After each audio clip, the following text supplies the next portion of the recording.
Happy Wealth Wednesday, Shaunda. I'm so glad to have you here. From SoFi to now Circle, you have such an incredible journey in finance and it's so inspirational. So I'm really excited to dive in. I'd love to just start by getting a quick introduction from you. My name is Shaunda Brown. I'm currently the CEO of Circles Bali, and we are a nonprofit based in Bali that is offering a universal basic income on the blockchain to all Balinese to help meet their basic needs, provide wealth equality, and promote business opportunities. So I'm living part-time in New York and the US and Bali. So I'm here in New York now, which is wonderful. I would love to kind of start off with just hearing more about what your first ever investment was. What got you started initially? Well, when I first started with investing, I was in college, and my father started me off by when I was a little kid reading Rich Dad Poor Dad, the book, and we would play the board game. And so he would teach me about wealth through the board game.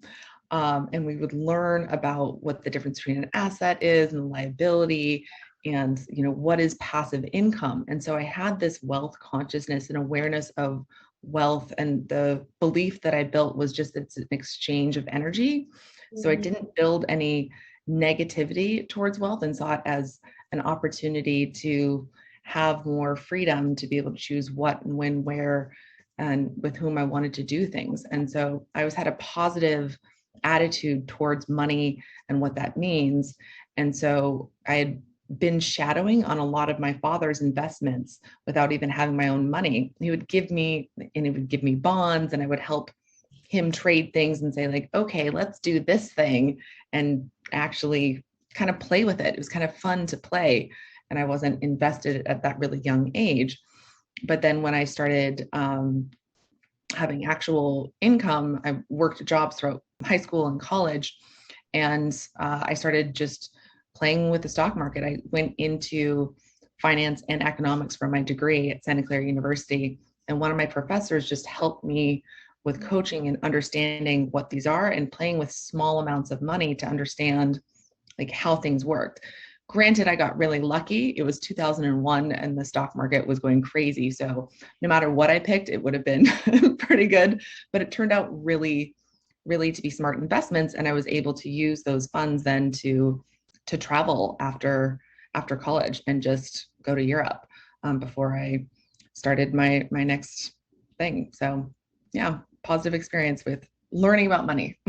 And so, how and why did you get into your space? Like, how did this all unravel and all happen? Yeah, kind of crazy, but I had my background was in finance and economics. I had tested number one for women in math, so I love analytics and math, and just thought that that was the path that I wanted to go down. And so when I was studying in college at this investment banking firm and realized that that wasn't exactly the path that I wanted to go down, that I love the aspect of numbers and money that can empower people to make decisions that really support them. And so I decided to go into something that combined my two passions of people and working with people and finding solutions with the financial backing of it. And so I started working with this company. I was an early employee at the tech company SoFi, and that was social finance. Basically, at that point, we were just creating the student loan market because student loans were very high interest rates and people had an average of $37,000 of debt. And we created an ability for people to refinance them at much lower rates. And now that company has gone really well and gone public. And so being in that area and learning about finance in that way and how it can really help people to be able to achieve their dreams. Like our mission was to help people achieve their dreams through financial wellness and against the traditional banking and finding other avenues that really fit early career professionals. And so it just totally changed the way things went, and then spawned off onto where I am now. What role do you play in the wealth space and why is it important? And clearly, new models of economic financial empowerment have been a common theme. So please would love to hear the role you're playing today.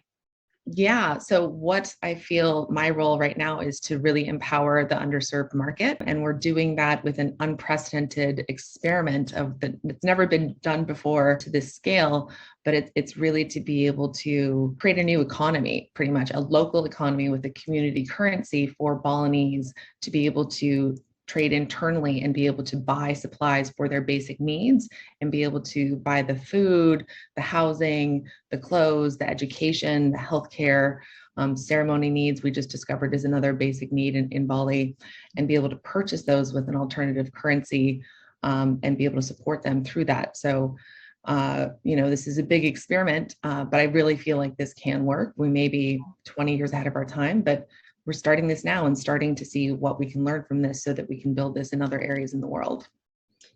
One thing I really liked that you had shared in a prior conversation was this insight, especially from some of the shakeup with COVID, that sort of international currencies and sometimes tourism can shake up a location so much that they don't have control now on their own, micro economy. And that really one of the core tenets of this is helping to localize and actually create some of that infrastructure again. I'd love if you could share a bit more about that, because I found that really, really helpful to understand. Yeah.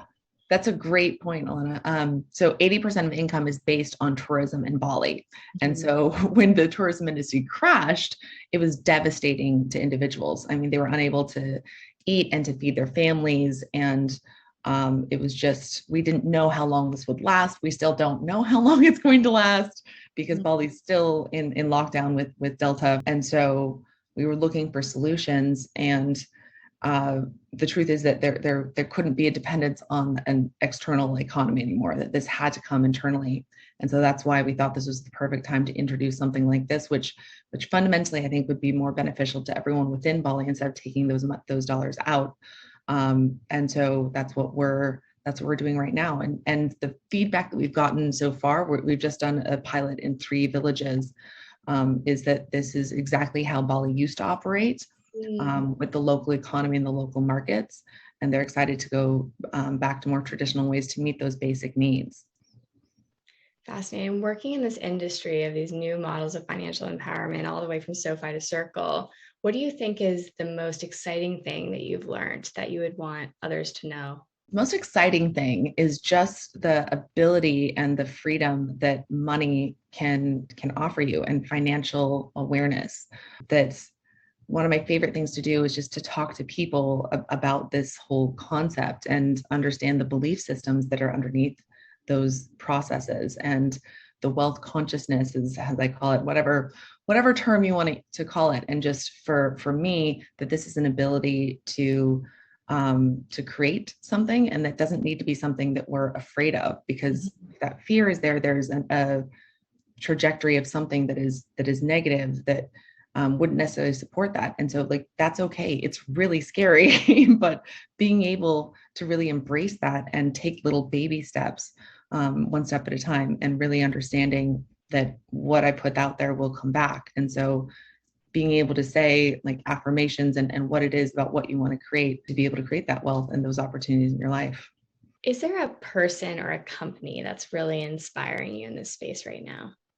Well, I'd have to say Circles Bali is pretty inspiring to me right now. And then Circles Berlin is our parent company, that first did this in Berlin and is practicing this. Martin is the visionary behind this, and our main funder, that has kind of compiled all these different components together to be able to say hey, this is what's possible in the world. And I've never worked so closely with someone that believes so strongly and is willing to put this where this is and dedicate their lives to something that can really help a market in this financial empowerment way that doesn't have any financial gain. So it's really inspiring to see that and be a part of it.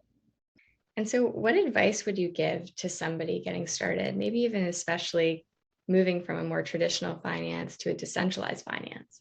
I would say to just do it and to start learning small, go ahead and take some baby steps. That it's a lot of that fear is just mental, and it's that financial awareness and the financial or wealth consciousness that really is a process to get through. And so to learn that and to train our minds that this is something that we are empowered to do and that we can do. And this is an opportunity for growth to just take that next step. And it doesn't have to be a huge thing all of a sudden. Like I'm still learning about what crypto and blockchain means. And so it doesn't mean like I'm going to take all my investments and put it into whatever coin there is. It's like taking a first step of like very small and just saying like, okay, does this feel comfortable? Like, do I want to do this or not? And so just taking that first step, however small that is. Are there any resources or supports that have really helped you in those steps?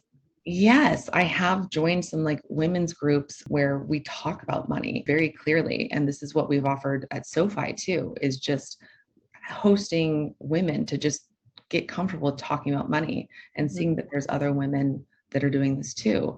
And men, we know, talk about money all the time and have their own little trading circles. It's just women, I would love to see more so through things like Eve, to be able to feel more empowered about this and have this be a conversation instead of a topic that we tend to shy away from. So, I mean, one of the studies that we did at SoFi was that on a first date, people are more likely to talk about their STD status than their financial status. And so I think that that's just as important, right? Right. Let's talk about it. Let's talk about it. Yeah. Is there anything else we should know, or how can we follow what you're doing, especially the white paper that you wrote? Anything that we can keep in touch with you? Yeah. So I'm Shaunda Brown on Instagram and Facebook, and it's joincircles.net for our website for Circles Bali. Find all the resources there. And I'd love to connect and talk and be able to help in any way for any resources that anyone that is a part of the Eve community. Thank you so much, Shaunda. We'll definitely be following along. It's a huge thing that you're leading, a real like revolution, and it's so great to be a witness to it and to have you part of this. So thanks, Shaunda. Thanks so much, Alana.